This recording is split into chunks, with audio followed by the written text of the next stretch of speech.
Hey, folks, thank you for tuning into the Grad School Sucks podcast. I'm your host, Dr. Matthew Carlson, and each week I'll be bringing you conversations that will help grad students like you survive grad school and thrive in a post grad school career. If you end up enjoying today's podcast, please leave a rating or review on Apple Podcasts and Spotify. And be sure to check out the description of this episode for links to everything that we talk about today.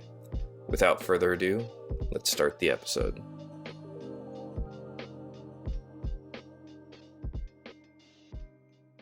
Well, Angela, thank you so much for joining me today on the podcast. I'm so excited to have you on the show.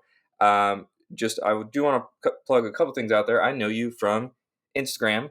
I know you also have a TikTok, and want to let everyone know your handle is Future Dr. Can, and that's futuredr.can. I'll have links to all your stuff in the description of the episodes. People can scroll down and click, but would you go ahead and just introduce yourself further, let folks know what you are about, and then if there's anything I missed on how folks want to follow you, let them know that too. Sure. Yeah. So my name is Angela, and thank you so much for inviting me. I'm really excited to be here. I'm a Yeah. fourth year PhD student now, studying immunology at the University of Cincinnati, housed in the Cincinnati Children's Hospital. And I work in a lab that studies asthma, and my project looks at how obesity influences asthma severity. And so I look at particularly invariant T cells and how those play interactions with other immune cells in the lungs during this whole obese asthma interaction that's going on. Very cool. Yeah. Very cool. I mean, I'm in Ohio now, but I'm originally from Los Angeles, California. So I just want to say that. I like saying that I'm from California. People find that Absolutely. really interesting for some reason. Yeah, I was looking at your Instagram account to kind of like refresh me of some details. And quick plug, I saw that you just had a reel hit 1 million views. I Congratulations. know. That's Oh my crazy. gosh. I never in a million years thought that this would happen, honestly. Yeah, that is awesome. And I saw in your bio, like your last line of your profile description or whatever it's called was "I miss California," and Yeah. I thought that was so fun. But we're glad to have you over here in the Midwest. We were just talking about before we started recording. We're like an hour and a half apart. I'm down in Lexington, Kentucky. You're up in Cincinnati, Ohio. Um, anyway, I'm getting distracted. So, Angela, Yes. why did you go to grad school in the first place? Um, I think it was kind of like I was just going with the flow sort of thing. I mean, I've always been interested in science. Like that was my number one thing all throughout like grade school and in undergrad. I sort of actually went into college thinking I was going to go to medical school. Hmm. I thought I didn't really know what a PhD was, to be honest. So I thought that was like the only way that you could pursue science is you have to go into medical school. And then I had a professor give a lecture about what you can do with a chemistry degree. It was like my first chemistry class ever. It was like pre-chemistry, chemistry 100, not even 101. And I like fell in love with the way what she said about, what you can do with a PhD. And I was like, okay, well, I think that's where I'm gonna go because medical school, I don't know, just the Yeah, whole working with people and their lives in your hands type of thing is too nerve wracking for me. yeah, yeah. That's awesome. So, you're at the Cincinnati Children's Hospital. Mhm. How does that work with you being a grad student? Yeah, so our program, the immunology program, and a lot of the PhD programs at the College of Medicine are housed in the Children's Hospital. So everything is actually like I never actually even go across the street to the College of Medicine for anything. Really? Okay. So all of our labs are here in the Children's Hospital, and it works out really great. I mean, we have all of the resources of the Children's Hospital, right? Like all of the core facilities, such as Hmm. like the flow cytometry core, microscopy, all those things.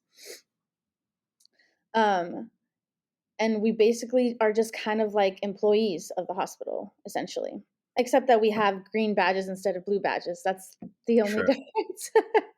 That's so But interesting. yeah, there's not a lot of difference, but Yeah. So what compelled you to look into that as kind of like your program that you were going to be in? I actually spent a summer internship here in Cincinnati, because I always like when I started getting into like, okay, I'm gonna do research as a career, going into PhD. I started looking into when I started doing undergrad research, what type of research I was interested in, and because my dad passed away with cancer when I was like a tiny tiny baby, I was like, okay, like maybe that's something that's related to me that I want to study, and I did some cancer research in undergrad and I didn't like it. Mm. And so I was like, okay, let me think of a different something related to me that's also interesting and scientific related. And I have asthma, and I was like, okay, well, I've always been interested in studying that sort of thing. So when I went to conferences and things, I asked about those sorts of things. What program do I need to go into to study this?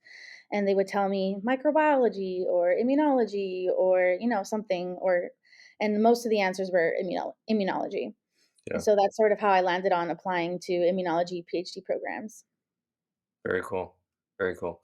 Immunology. So how has, kind of a sidetrack, but how has immunology, um I don't know, how were you all affected by the coronavirus? Like, I feel like that Yeah. became kind of like a big topic in immunology. Yeah, well, I mean, because we're connected to the children's hospital, we technically have to abide by all of the main hospital like regulations and stuff. Hmm. So we shut down for like 6 months. We weren't allowed to do anything because there are patients in the hospital, and they didn't know what to do, even though our Mhm. buildings are separate. So research was completely shut down for 6 months. We had to like sack all of our mouse colonies and things like that. But the demeanor really shifted as well, right? Like, so all of the immunologists were like very, because we know what's going on, right? Like, we know the science of what this virus is doing. And as papers are coming out, we can read them because we understand the science of it coming out, of what's happening. So it was very interesting to see the shift in like importance in the infectious disease department. Hmm. And we have a lot of immunology labs in that department as well. So it was like, okay, like who's going to help those labs, like this those infectious disease labs that are part of our program, we are sending them help. Like, we need students to help design new ELISAs to test the spike protein. And so a lot of students basically abandoned their projects for a few months to help with those sorts of things. Yeah. And a lot of PIs as well, who had prior experience with designing things like that, who had like industry experience, also sort of like put in a helping hand, because we are also like a vaccine center. Hmm. So our entire infectious disease department was, working hard to help with the vaccine with Pfizer and things like that. So yeah, it did shift dramatically from, okay, everyone's just doing their thing, to like, okay, everyone's pitching in to really help with this COVID problem. Yeah. Yeah. Yeah. All hands on deck. So are you all pretty much back to normal now in terms of like the kind of projects that you're working on? Yep. Yeah, we're back to normal. Don't even have to wear masks anymore in the research Yeah. buildings. So everything's pretty, I mean, there are, certain regulations now because of COVID, like if you work with human samples, but that's basically the only changes that haven't gone back to normal. Yeah. Yeah. So, what else has your grad experience been like? I'm really curious, both from like just your general experience, but also like what it's like to work in a hospital kind of setting, that kind of a thing. So, what's the journey been like?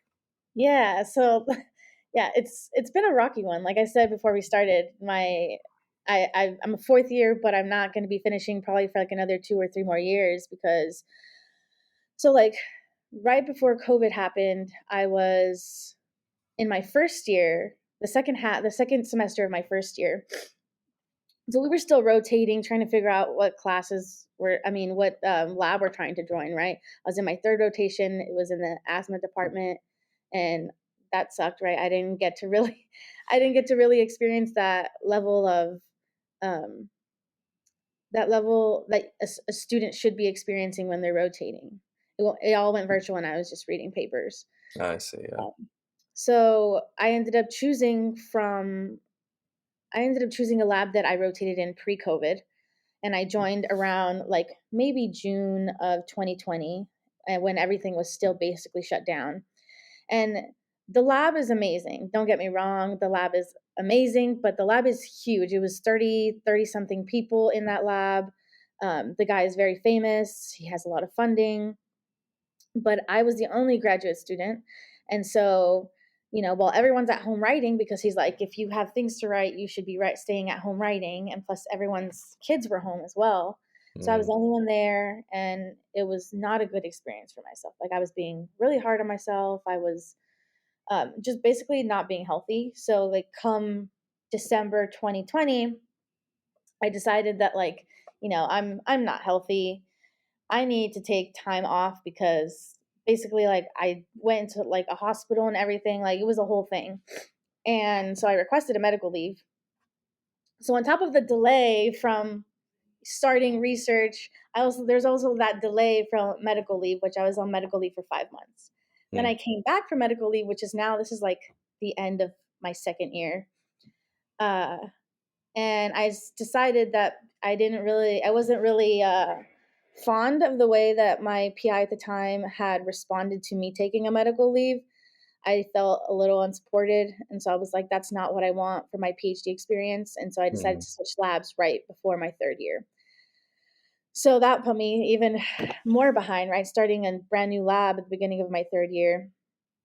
And that's why I say, like, I still probably have like 2 or 3 more years, because technically I'm a third year in research, but a yeah, fourth year in the program.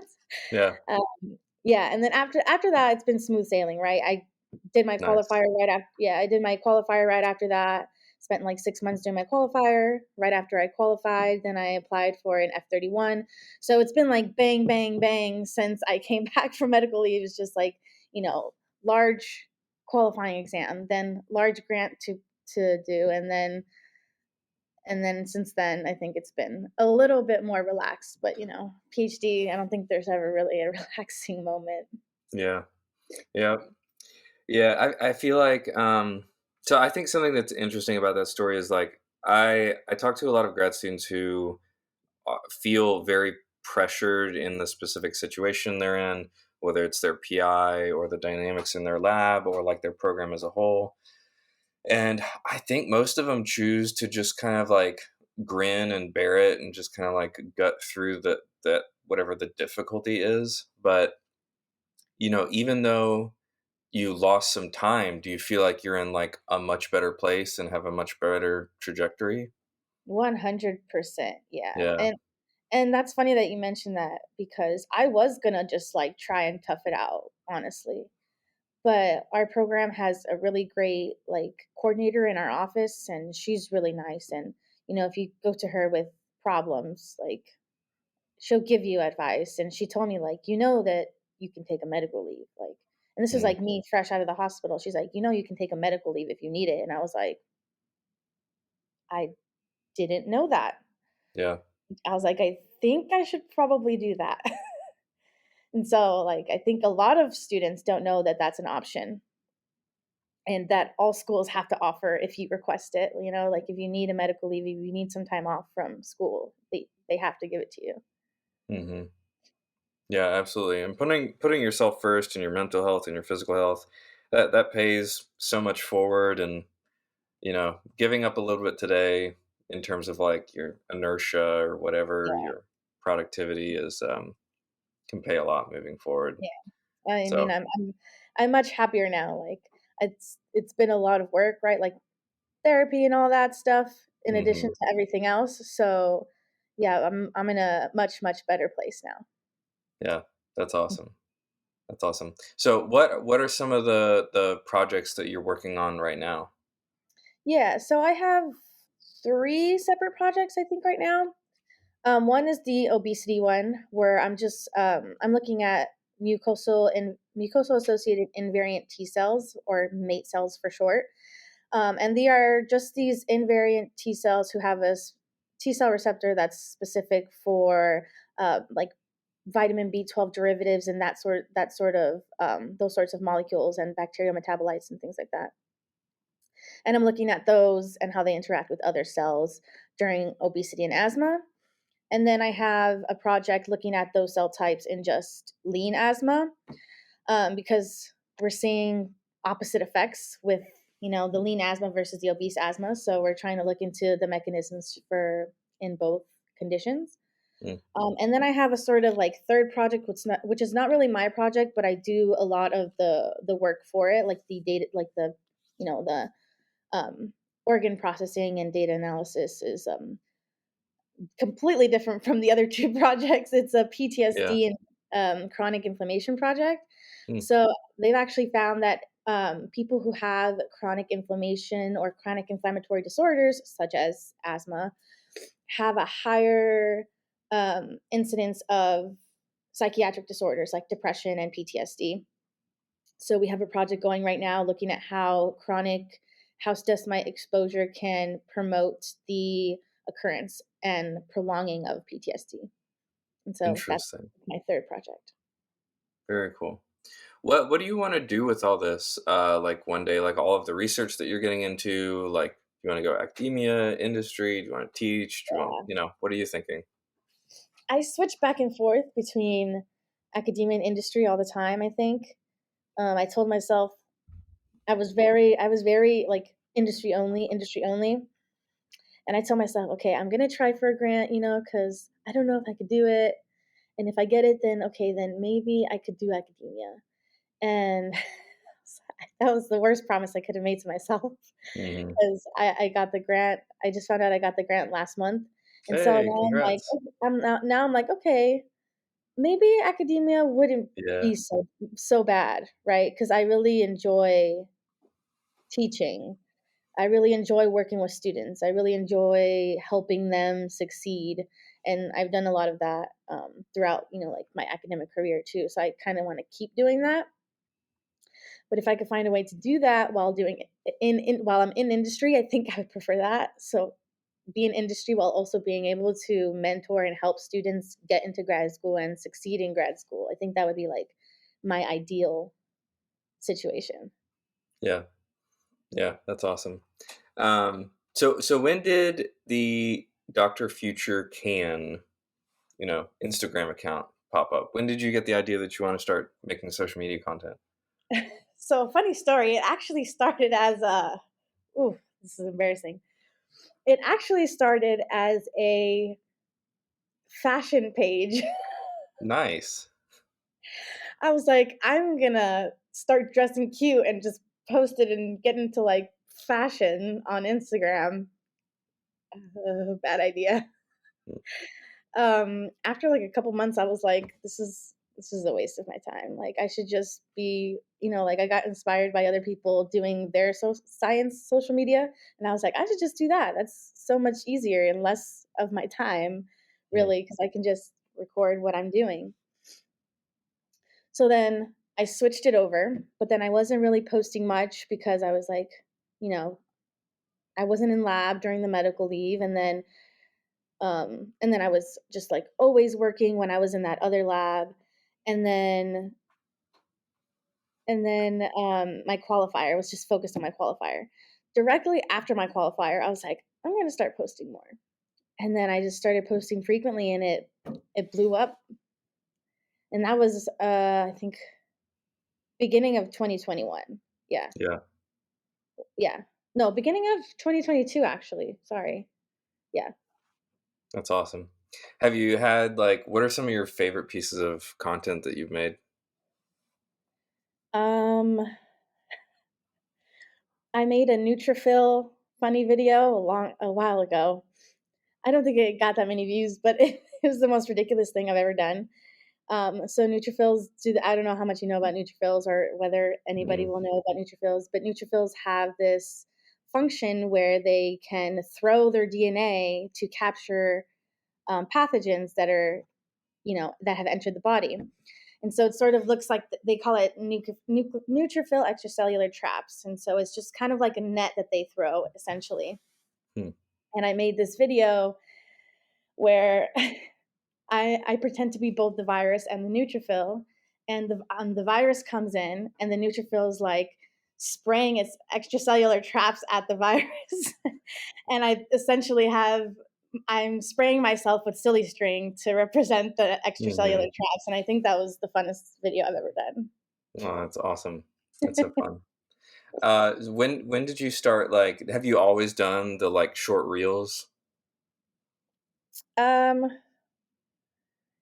yeah, I think when I started posting consistently, it was mainly short reels because they were like the easiest, and I was still trying to Yeah. figure out, like how to make them and um, what content everybody liked out there and stuff like that. So yeah, it's always been short reels.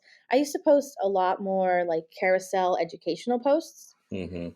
um, and that became time consuming for me, and I found myself Yeah, focusing too much on creating content and not enough on my research. sure. So I've sort of just been focusing on the comical stuff for now since I don't have as much time as I used to. Heck yeah. And the comical stuff is fun to make, I think. Yeah, definitely. Yeah, that's fun. What do you wanna just, like, keep making content moving forward? Do you want it to become, like, some kind of, like, platform that you talk about? Do you wanna do science communication, like, more moving forward? Have you had any thoughts about that? Yeah, I do want to create more like educational stuff, kind of like a better version of that Nutrifil video, things like that, like educating on immunology but making it fun because I feel like there aren't a lot of pages that do that. Hmm, Because it's difficult, right? How do you explain something so complex in a fun, short 7-second clip right. to catch people's attention? But I think when I have more time to really generate those ideas, I'd like to do that more. Yeah. Yeah, yeah, that'd be cool. Uh, so one of the things that, we had talked about, this is a while ago, I don't remember when we started DMing, probably a couple weeks ago, a month ago? I don't remember. Um, Maybe a but month or so. month or so. I Yeah. remembered on your Instagram page that you talk about being a first gen student hmm and like what that means to you. Can you speak a little bit about like what it's like to be a first gen student and kind of like the meaning that has for you?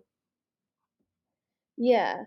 I think I think there are two major things to being a first generation student that maybe a lot of first generation students would agree with is the first being completely clueless with regards to all the academic things that you have to do, right? You don't know what the next step is because your parents don't know or no one in your family knows. And the second part is being the one in the family who's doing well Mm, has an equally amount of self-pride and um and imposter syndrome, I would say. sure. Because when you're a first generation student, your family thinks I for the most part, at least mine does, and I've heard a lot of other Hispanic families who have first generation PhD students say the same thing is like they are always like, putting you up and telling you, oh, you're going to be the savior of the family. And that's a lot of pressure. Yeah. That's a lot of pressure to put on one person. And well, yeah, it feels good. I mean, but it's stressful when your family thinks that you're the one who's going to pick everyone up. So I think Yeah. in addition to the not knowing how to navigate academia, it's also the added pressure of being the one that needs to succeed because like I can't count the number of times I've like maybe I do want to quit. Maybe I don't want to be the best, who needs Mhm, a PhD? Maybe just master out or something. But then I think back to like I don't know. I feel like that would disappoint my family even though mhm. it wouldn't. Sure. Even though I know it wouldn't. I feel like I owe it to them to finish. Yeah. Even though they're not like, "You need to finish," they're actually sometimes the opposite. Come home, you're so far away." Mhm. But yeah. Yeah. Whenever you finish up your studies and you're starting to apply to jobs, are you going to try to nail down something in California, or are you going to look broadly, or what you I thinking? love I love Yeah. California. Yeah. I'm so biased about California. I am definitely gonna apply to jobs in California, but I'm very open, like, I also, my significant other, my boyfriend and I, we have locations that we want to apply to after we graduate. So it's really going to be dependent on where we both end up. And he's Mhm. from Florida, so thankfully he's from somewhere warm. Yeah. So Florida and California are at the top of the list for sure. Yeah. Yeah, for sure. For sure. To go back to the first gen thing for just a second, Mhm. whenever we're talking about first gen, are you referring to being the first person in your family to go to grad school, or first person in your family to go to college at all? To go to college at all. Go to college at all? Yeah, Mhm. Yeah. yeah, and yeah, I feel like I can totally see like how that carries like a lot of implications. One of my friends in grad school, who was one of the first people on the podcast, she was a first gen student, and uh, navigating like the whole university system was like so new to her. And like you said, like there's no one in your family that you can go tap to kind of get like that knowledge about how to like work in that system. Um, Yeah. yeah, what have you found to be like the key resources that you can go to as a first gen student to kind of like feel like you got your feet under you and you can kind of like figure out how to navigate like the university environment? Yeah. Um, I got I say I got lucky, but I think that I also found her on purpose, and I found someone who is also diverse, at my undergrad institution. Hmm. She's a botanist. She had her PhD, she had her own lab, and she also, like, had these grants to mentor students to go into PhDs. Um, and so I would say, like, find someone like that who has experienced it, right? Who's also maybe a first generation student, or not even first generation, but even just a diversity student who navigated those obstacles before you, because they will have really good and specific advice for you. And that's what she was for me. Her name was Dr. Zavala. She's an amazing woman. But she's the reason I knew how to apply to graduate school. She's the reason Hmm. I knew what was required of applying to graduate school. And before her, I didn't know that I even needed undergrad research experience to do research. I didn't know that I could just contact a professor to join their lab. It's like those small, tiny, like nuances that a first generation doesn't realize they have the power to do. But you have someone like that who is like, yeah, you can just email a professor and be like, hey, I want to be in your lab, and they can accept you and actually even pay you to do that. And I think people who aren't first generation do have that knowledge because their parents, they know, they can be like, hey, Hmm. like a lot. And I've met a lot of people who are not first generation students who started research in high school because they knew about those sorts of, Wow. because they knew about those sorts of things. So yeah, find your own doctors of Allah. Yeah. Yeah. Yeah. Yeah, The power of a good mentor. That makes so much sense. yeah. Um, so one of the other things that I know we've talked a little bit about, and you'd mentioned before, is like the importance of mental health. What are the things that you feel like that you do that kind of help you maintain like a high or at least acceptable quality of mental health in grad school? Of course, grad school is going to be hard, but how do we keep our heads on straight? Oh man, I think I think trying to be self-aware is one of the main things. Like, people are always like, yeah, therapy, but I think you can be going to therapy and not have any results because you're not looking at yourself and being like, hey, what am I telling myself right now? Am I being mean to myself? Yes or no? And Hmm. that's like the difference, right? If you're self-aware about how you're treating yourself, that really changes how you view what you're doing, how successful you're being. And then, of course, therapy. Therapy's, I know that's a touchy subject because hard to come by, expensive depending on your insurance, right? Hmm. Um, but I think everyone in graduate school should have a therapist. Like, you don't have to have a mental illness to have a therapist.